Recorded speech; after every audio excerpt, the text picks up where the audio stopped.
Welcome to the Question Freely podcast.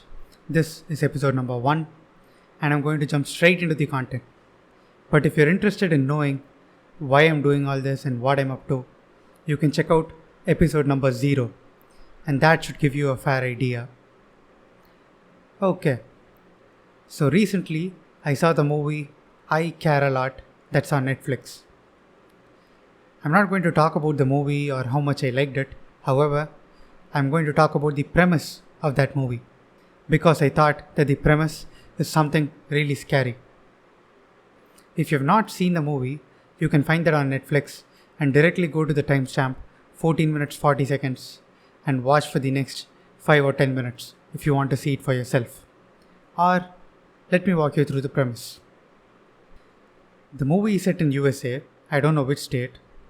What happens is that a doctor or someone from the healthcare system can proactively notify the court, the judiciary system, that some outpatient, some regular person is going through mental deterioration, they cannot take adequate care of themselves, and that they pose a risk to themselves, and so on and so on.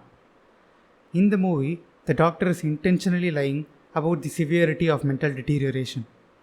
They do this mostly to old people who have a lot of assets in their name and have no one that can take care of them. But even if that patient, let's say an elderly person, a grandma, has a son, they try to prove that the son is incapable of providing for the special needs of grandma. Now, why do they do that? If it is shown that grandma has no one to take care of her, the court, with all its benevolence, will assign someone to take care of her. That assigned person is basically given the status of a legal guardian and thus has control over all the assets of rich grandma. All this is happening without grandma even knowing about it. And finally, when a court order is issued, the legal guardian goes to grandma's house and surprises her with it. They explain that she has to be put in a care facility now so that she can be properly taken care of. And obviously she has no choice at the moment because of the court order. While grandma is locked away in the care facility and trying to undo all this nonsense, her assets are getting liquidated quickly, sold off in order to pay rather exorbitantly for the care facility, the legal guardian, and everyone else who's involved in this racket. Grandma is getting milked for all the cash that she has with the backing of the government. Okay, so that's the premise. Again, we don't have to worry about whether all the details are super realistic and all that. They might be true to that specific case of that grandma shown in that movie, or maybe it's an exaggeration. But whether this premise is 100% true or not, the underlying theme is 100% true. And it is something that is not specific to one country. The underlying theme being us paying the government to take away our freedoms and give us some supposed safety instead. Trading away freedom for supposed safety. Not voluntarily trading it away, instead as a blanket rule. All citizens without a choice having to give away their freedom for supposed safety. And you have to pay on top of that too. Instead of talking abstractly, let us take one example. A simple example. Let's say alcohol and its consumption. In most places it is legal if you are above a certain age. And in the place that I am in, there is sometimes a debate over whether to make its consumption illegal and ban the sale of alcohol altogether. The main argument for that goes something like this. You will find wives from poverty-stricken families beating their chests and crying to the government. Government, please make alcohol illegal. My husband is drinking daily, wasting the little money that we earn and is being very irresponsible. Please protect us by banning it. Please take away our freedom and save us. Ah! That is essentially their argument. And without talking about the practical issues of such a ban, issues like creation of a black market, the health hazards that it will pose, and so on, let us focus on morality first. For me, practicality is a secondary concern. Not to say that practicality is not important, but we have to try to implement the systems which are most moral, and then we can think about practicality. That is my order of prioritization. Okay, I realize that I'm making an assumption here about what that subjective word morality means. My view of morality is that when you increase individual liberty, it is more moral. If you decrease liberty, it is immoral. Obviously, one's liberty will end when another person's liberty will begin. So I cannot engage in actions that does harm to a third party and call it my freedom. What I mean by freedom is being free from coercion. So slavery, rape, or any other action in which you are forced with the threat of violence to do something or not do something, those all would be heinous crimes. That's my view. You may think that what I'm saying is universal and obvious, but no, one can define morality in other ways as well by prioritizing something else. For example, even in that alcohol case, if one tries to prioritize group survival and not individual liberty, they'll try to make the argument that banning alcohol is best for the group and hence is the right thing to do and is more moral.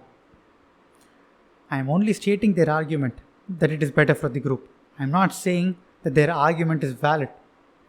In fact, most probably, it is the case that banning alcohol does not achieve the objective of group survival that was initially sought after. It seems to cause more harm than good. Anyways, we can get to that later. Circling back to my position, the tricky part of my position, if you want to understand it fully, is that even if more people die because alcohol is legal, that world I'd call it as more moral than a world in which one is prevented from buying or selling alcohol. Even if more people die, one should bear the cost of his own actions. With freedom will come responsibility, and it's not a good idea in the long term to forcibly take away a freedom from everyone and in return promise safety. However, it is perfectly okay to voluntarily sacrifice your freedom for safety. One individual can be like, okay, I have a problem with alcohol, and then talk about that with his wife. And they both can set up some system or see to that he never has enough cash to waste away on liquor. That arrangement is fine. You can even scale it up a bit more. Let's say 10 people who each own some private property which are all adjacent and continuous. They all can decide together and come to this conclusion. Let's not allow the sale or consumption of alcohol in our private area. That is also fine. It is their property. All these are moral. But if you scale it up much more, and if the system is such that you are forcibly going to take away my freedom when I am not asking for such a deal, and I am also made to pay for its implementation through taxes, how is that moral? Thankfully, we already know that banning alcohol can have pernicious and harmful effects. In USA, there was a nationwide constitutional ban on alcoholic beverages from 1920 to 1933. During the ban, the crime rate skyrocketed. That was because criminal gangs took control of the beer and liquor supply in many cities. It was a good time for organized crime as their revenue went up, and so did gang violence and homicide rate. On the other hand, US government lost a source of revenue from the sale of alcohol, and on top of that, it had to spend millions of dollars at that time in the 1920s, just before the Great Depression, to enforce this alcohol prohibition. So the state had to spend more on top of losing existing revenue, and the crime rate was increasing. It was not looking good. In the end, the ban was repealed and it was no longer illegal.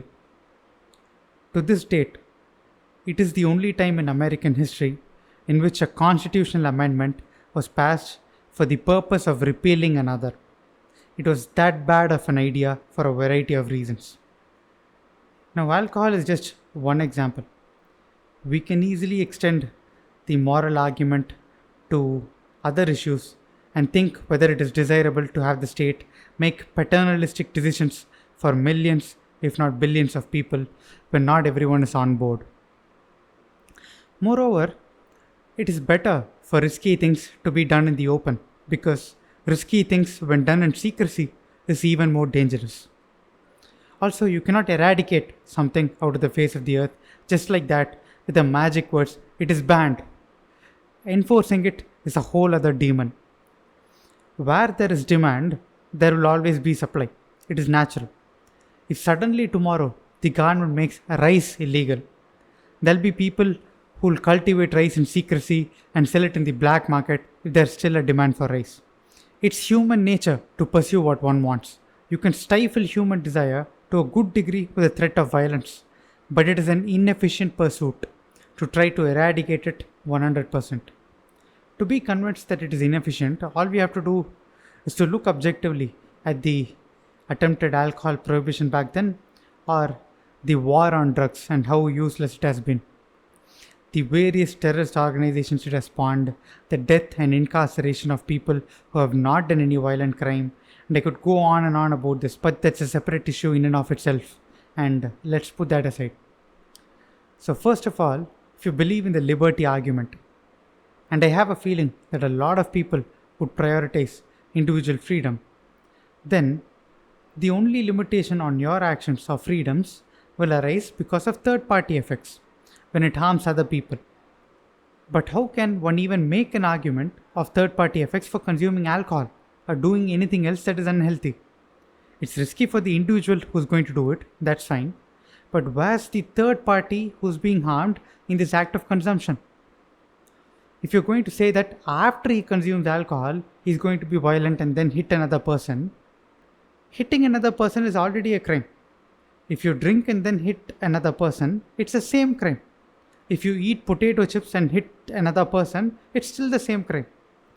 If you want to engage in probabilistically preventing harm before it happens, and you think that's a good idea, okay, let's see what are some other brilliant things that we can do.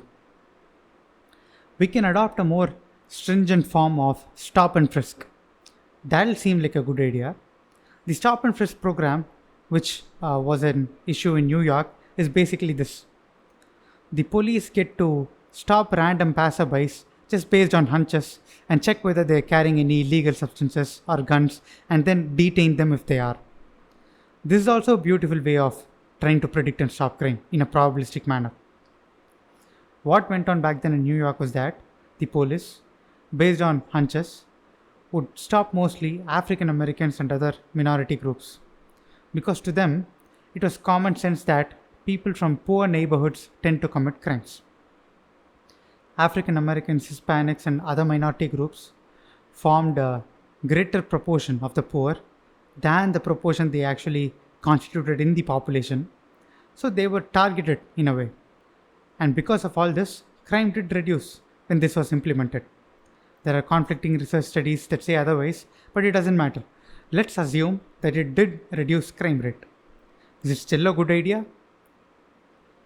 Unless everyone voluntarily accepts to live in a society where they're okay with being frisked randomly, it is immoral to do that to an individual who's not subscribing for this service. That's the argument. Thankfully, people were outraged enough and they had to tone this stop and frisk down because it was infringing on personal liberty. And that is the point. You cannot implement any idea that you think is practical, something that will increase a group survival or keep more people alive. They are not valid justifications to deprive an individual of their freedom. Probabilities are something for insurance companies to assess on a competitive and voluntary basis. This is why the campaign against racial profiling seems reasonable to many people. Surely a person should not be hounded solely because some demographic groups have higher crime rates than others. Coming back to the banning alcohol versus not banning alcohol problem, that debate arises because there are two opposing takes on us humans. One take is, if people have the freedom to choose something that feels good at the moment but is wasteful and not constructive, people will end up choosing that and waste away. Maybe I might have enough self-control to make the right decisions, but other people? No way. We need to ban such temptations for the welfare of everyone. This is one take. You can see that embedded in this take is a disappointment, some hatred, or a low opinion about other people or people in general. That people cannot be trusted with freedom because they're not aware enough, educated enough, or responsible enough, and so on and so on. They'll make bad decisions for themselves, and to stop that, we have to step in and try to protect them. This is usually covered with the cloak of being practical and realistic. The other take is I trust that people will make the right decisions for themselves because there is no other right choice. Of course, many people will make many mistakes, but in the long run, this is the better route. This is a more pro human take. You want to enable everyone, not limit everyone. Throughout history, there are numerous instances in which the side that bets on the side of humans have prospered. Being pro human has a better track record. There was a time when slaves had limited access to things, women had limited access to things, and the ones in power used to justify the limited access with arguments such as, it is not good for the slaves or women, it is not good for society, and so on and so on. They also had the malicious intent of maintaining the existing power structures of which they were at the top. But then, greater liberty has led to greater prosperity for everyone. I don't think it's a sensible argument to say economic liberty and some parts of civil liberty is okay, but not all kinds of liberty. That will be dangerous. To that, I will ask, how is that some other entity deciding what's good for you and what's not good for you as a blanket rule for everyone? As I said previously, it's perfectly okay to voluntarily give up your freedom for safety. But when it is taken away forcibly under the guise of practicality, it is not okay. If you think about it, you know who has less responsibility, less freedom and the problems of safety? Kids. They also tend to be irresponsible. Why?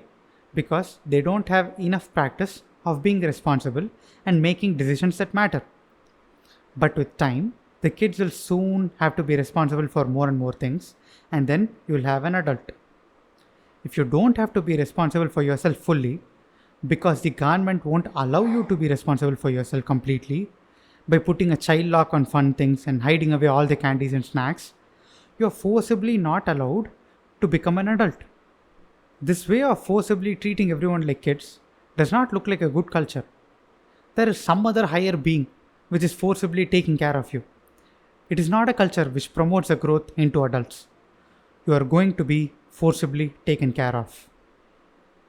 It is harmful in an intangible way, even if this forcible blanket of care costs $0 and is purely out of benevolence.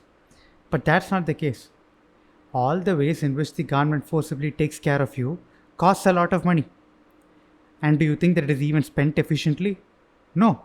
How can it be? It's the government we're talking about.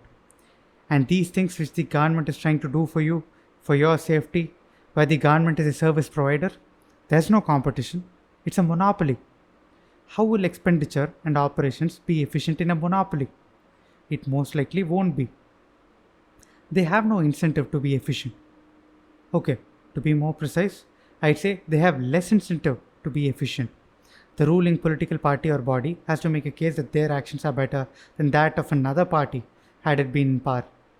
But at that moment, there's no competition or an alternate service provider for an individual.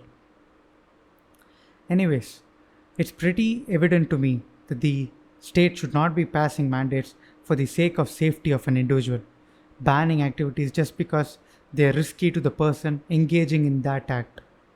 Where's the line? Should the government ban everything that's even slightly risky and step in and override an individual's decision whenever the individual is going to do something risky? Risk-taking, innovation, entrepreneurial spirit, it's all stemming from the same human nature. When someone takes a risk and gets injured or loses something, we cannot see that as a failure of the system and ensure that no one ever does that again and gets hurt again. I see that attitude as limiting human potential. Instead of prioritizing the individual, and give him all the freedom, like I think. And instead, if we have an authoritarian government which can put a blanket ban on certain activities for the safety of the group, let's see where that can take us. Let's take the case of bungee jumping or skydiving. It's an activity where accidents can happen.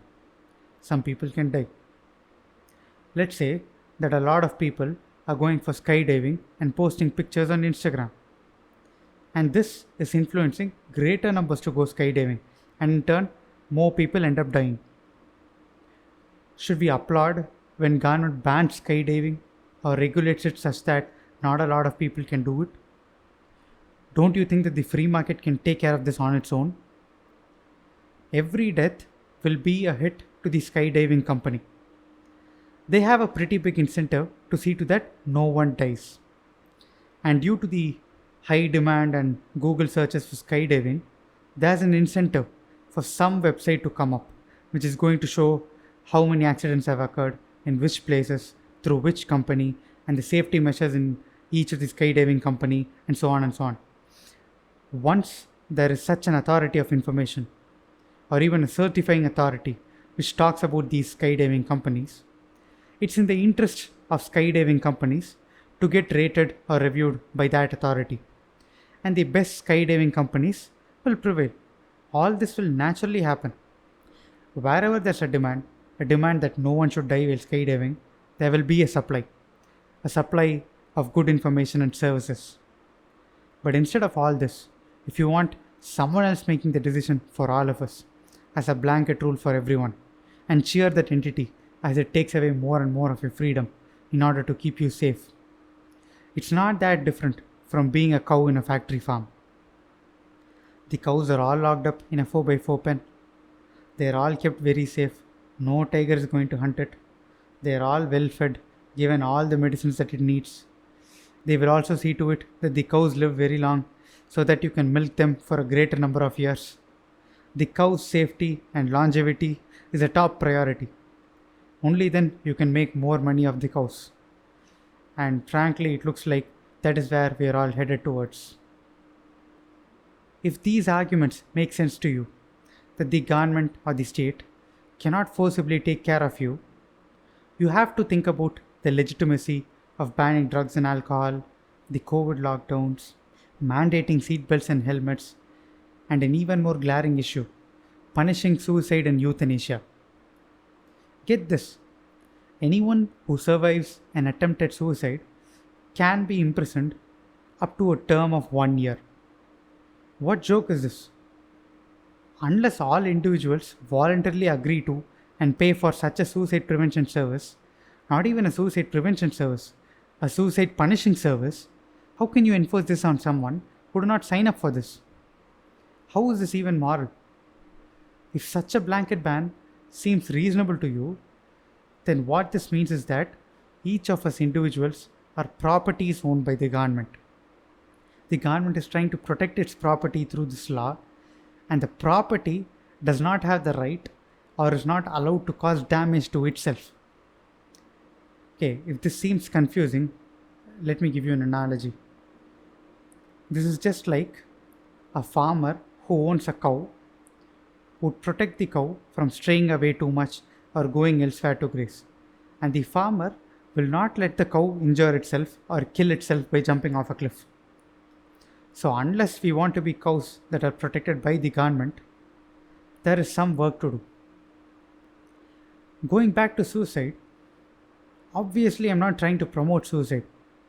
If there was a suicide prevention service which people have to voluntarily subscribe to, and then this service will stop you from committing suicide, that's a fine thing. I myself might sign up for that, seeing it like a term insurance to protect me from a rare possibility. And I would even love it if my friends and family members also sign up for this, because I don't want any of them to kill themselves in a moment of weakness. But to forcefully enforce such a thing on the entire population without asking, and worse, punish suicide with imprisonment, this is just a joke. I'm quite confident that 100 years from now, or even 20 years from now, when we look back at this law, this is something that will be laughed at. Okay, I've been speaking for long and I'm beginning to lose track of what I've said and what I'm yet to say. We started off with the I Care a Lot movie and how terrible it would be if the government started appointing people to forcibly take care of ones who are determined to be unable to take care of themselves. Determined by who? Determined by the government. And then I talked about morality versus practicality, my view of morality being maximizing individual freedom, obviously limited by third party effects. By the way, this is so irritating that every time I have to say that I want to maximize individual freedom, I get scared that some idiot will say, "Oh, so that means I'm free to punch you in the face, huh?" And I always have to add the disclaimer that freedom is limited by third party effects. Anyways, moving on. We then talked about how if you want to prioritize safety, we can do stupid things like banning alcohol, skydiving, etc., and how the alcohol ban backfired. I then made an argument that preventing people from doing harm to themselves or others in a probabilistic fashion is not a good idea by stating the case of racial profiling. I then explained how prioritizing liberty is a pro human take, whereas arguments that say humans are not responsible and need to be protected from our own stupidity forcibly is anti human. It also fosters a culture and an environment which keeps us as kids and does not let us be adults. And finally, we talked about the joke of punishing attempted suicide with imprisonment, which will lead us to the thought, are we property owned by the government like a cow owned by a farmer? One thing that I forgot to expand on while giving examples of the numerous ways in which government tries to take care of us. There are these mandates for having seatbelts in cars and helmets while driving bikes, right? Seems pretty noble and it does not seem like a big deal. But why is it there? If we want to protect our life, we're going to put them. And if you want to risk it, it is our lives to risk. Where is the third party effect? By not wearing a seatbelt, am I injuring others? No, I am only potentially injuring myself. So for this argument, people will say, seatbelt mandates are there because without the mandate, car manufacturers won't include a seatbelt in the car and they'll sell it for a lower price. Really? Let's take another use case. Do you think that it is because of some government mandate that bottles are being sold with bottle caps? Without the mandate, sellers will sell bottle without bottle caps and we'll all be struggling to store water in it because the water would keep spilling easily without a bottle cap, and then the government will step in to solve the problem by passing a rule. Okay, hereafter all bottles should be sold only with bottle caps and thereby make all our lives easier. Do you think this is what happened? Or do you think it was because sellers had the sense that it was advantageous to sell a bottle with a bottle cap? Similarly, if seatbelts were shown to be effective, then car manufacturers themselves would include a seatbelt in their cars and even advertise the fact that they have a seatbelt. But of course, some car models are going to be there without a seatbelt because there's no government mandate. But then why are you going to buy it? And even if you do want to buy it and risk your life, it is your life. You're not harming anyone else. How is this a crime? I don't seem to understand. Imagine the practical difficulties with such a mandate that cars have to have seatbelts. The government then has to define what a seatbelt is, what all materials it can be made from. How do you determine the quality of a seatbelt? What's the minimum quality benchmark that a seatbelt has to pass in order to be in the car? What if it's getting torn due to wear and tear? Will the government mandate you to replace them? And what are the accepted locking mechanisms for the latch and the buckle on the seatbelt? And so on and so on. What will end up happening is, because of all these stupid additional guidelines that you have to define, some of them will hinder innovation and stop a new seatbelt model from coming into the market because it will not pass the existing set of guidelines which fit for the old seatbelt model. And on top of that, remember that the government consists of people. The people who are responsible for monitoring this seatbelt mandate, whenever, say, there's some innovation in this utility, they can have incentives not to allow new products into the market because they might have tie-ups with the existing seatbelt models that are there in the market, or they can benefit from inside information and jump in on a new seatbelt innovation technology before it is out to the market. So to tackle this, you need another department in government to keep an eye on whether the seatbelt regulators are benefiting from insider information and indulging in any malpractices and all that. We need to go through all this headache and keep an eye on the various potential loopholes of exploitation. Or we can let the seatbelt problem to the free market, just like how we left the bottle and the bottle cap problem to the free market, and it would sort itself out without wasting taxpayers' money in all creative ways. By the way, if there is this much headache from one safety mandate regarding seatbelts, a headache and a waste of money that can seemingly be avoided, imagine the magnitude of useless structures and processes involved if you have to maintain thousands such mandates. And that's what the government is currently doing. On top of all this explanation, if someone tells me government is mandating seatbelts because the government cares for us and has an interest in us staying alive, I will point them back to the farmer owning a cow analogy and how the farmer too has an interest in the cow staying alive. Okay, that is all that I wanted to talk about today. I wanted to put forth a case that caring for someone is not sufficient justification to override their liberty, especially when it's the government and is trying to take care of millions, if not billions of people. At that scale, even a small percentage error is millions of individuals. We cannot just write it off as a statistic. Obviously, it is not possible to be 100% certain about the effects of such collective decisions when enacted by the government. And it's a tragedy whenever an individual has to suffer the negative consequences of a collective action that he had no choice but to be a part of. To avoid such immoral outcomes, it is more preferable if we reduce the number of such collective decisions and more of the responsibility lies at the individual level. I have this intuition that people, if explained to properly, will prioritize freedom to a greater degree. But then, why are we in the state now, where the government is becoming more and more powerful and our individual liberties are shrinking? There are a few reasons. 1. Some of the people who really believe in freedom did not recognize the dangers to freedom or did not think through the implications of expanding government. 2. Some people don't prioritize freedom for all. They want to impose their values on society because they think that it's a better set of values. It's the some know better than others attitude, and this is the paternalistic view. 3.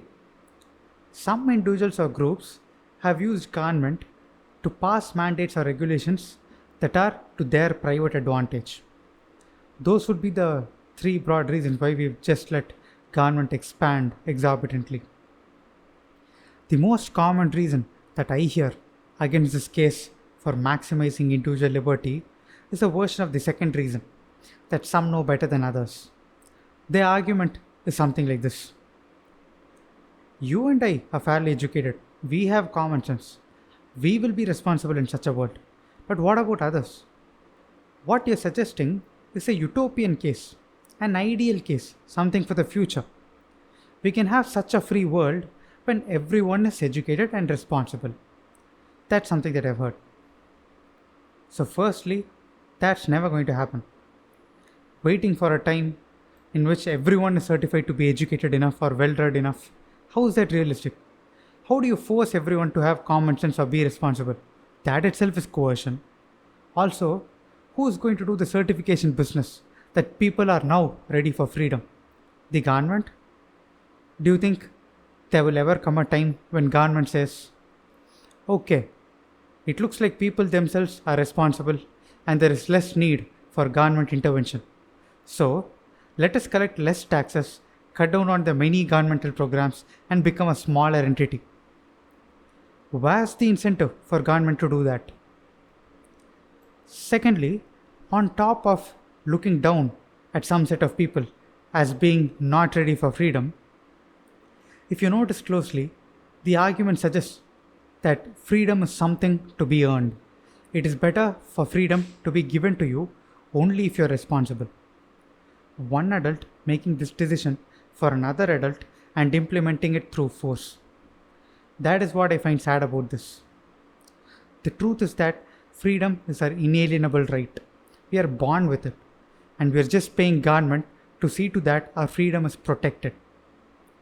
You may think that in such a world where the government is not big and powerful enough, it will be difficult to do good to people. And that's right. But at the same time, it will also be difficult to do harm to people. They are two sides of the same coin. If you're thinking why you should consider what this random internet stranger is saying, let me point you to a YouTube video. I'll add the link in the description below. It's a talk given by Milton Friedman, a Nobel Prize winning economist. He was one of the advisors of the US President Ronald Reagan and the British Prime Minister Margaret Thatcher. So this is not some random nobody. The title of that talk is The Role of Government in a Free Society. I did flick a couple of points from there for this episode, but that video is something else. The content is next level. Do check it out. This is one of those talks in which each word is used precisely, and if you change any word slightly, it will become less meaningful. It is that beautiful and coherent. Even though my views don't completely align with that of Milton Friedman, if you're going to implement changes in an incremental fashion, then the direction that Milton Friedman puts forth is not wrong. That's the way to go. The main reason I feel compelled to engage in this effort is this. It is best explained through an analogy. Imagine you are in a ship, and one night you suddenly wake up. You go outside and see something like an iceberg at a distance. There are a few others who have noticed the iceberg as well. If you truly believe that it's an iceberg, then you have an obligation to wake others up and get enough eyeballs on it, because one of two things can happen. One, people look at it and are convinced that it is indeed an iceberg, and the ship is steered away from it. So that's good. That's a win. Or two, people look at it, realize it's not an iceberg, and it is deemed to be a false alarm. Naturally, some may curse at me or call me names before getting back to sleep, but that's a risk I'm willing to take.